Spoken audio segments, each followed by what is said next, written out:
12 सितंबर यानी कल रविवार को रामविलास पासवान की पुण्यतिथि मनाई जाने वाली है और इसको लेकर तैयारियां भी चल रही हैं। लेकिन इसी बीच अगर सबसे ज्यादा कोई असहज और धर्म संकट में होगा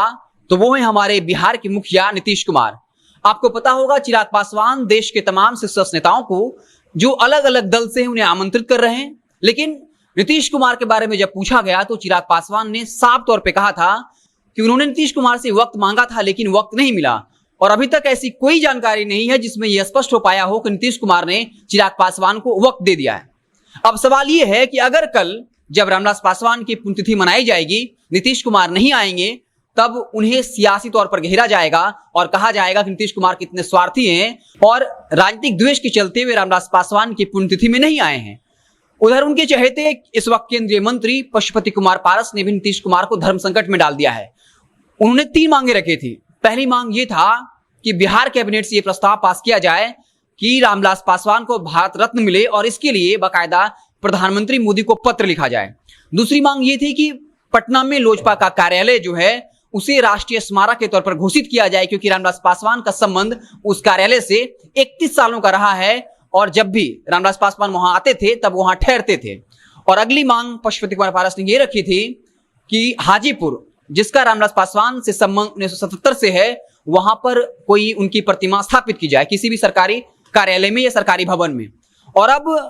नीतीश कुमार की परेशानियां और बढ़ने वाली है क्योंकि नेता प्रतिपक्ष तेजस्वी यादव ने भी एक पत्र लिखा है और 3 प्रमुख मांगे रख दी हैं। पहली मांग ये रखा है कि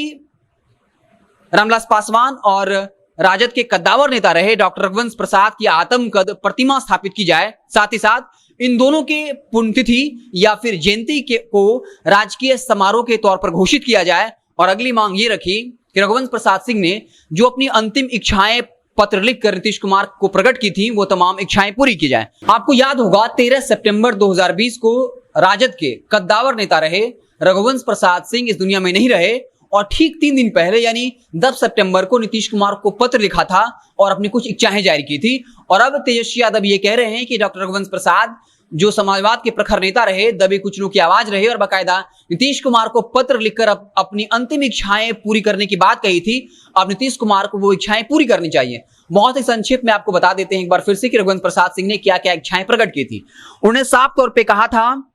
कि वैशाली को विश्व का पहला गणतंत्र होने का गौरव प्राप्त होना चाहिए और बाकायदा उदाहरण देते हुए समझाया था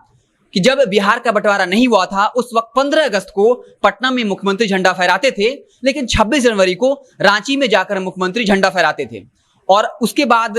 रघुवंश प्रसाद सिंह ने साफ तौर पर कहा कि 15 अगस्त को मुख्यमंत्री गांधी मैदान यानी पटना में झंडा फहराएं, लेकिन 26 जनवरी के दिन वैशाली में जाकर झंडा फहराएं ताकि वैशाली को उसके गौरव का सम्मान मिल सके कि वैशाली विश्व का प्रथम गणतंत्र है। इसके अलावा उन्होंने कहा था कि जब महात्मा बुद्ध वैशाली की धरती पर आए थे और जब वो जा रहे थे तब स्मृति के तौर पे एक भिक्षा पात्र दिया था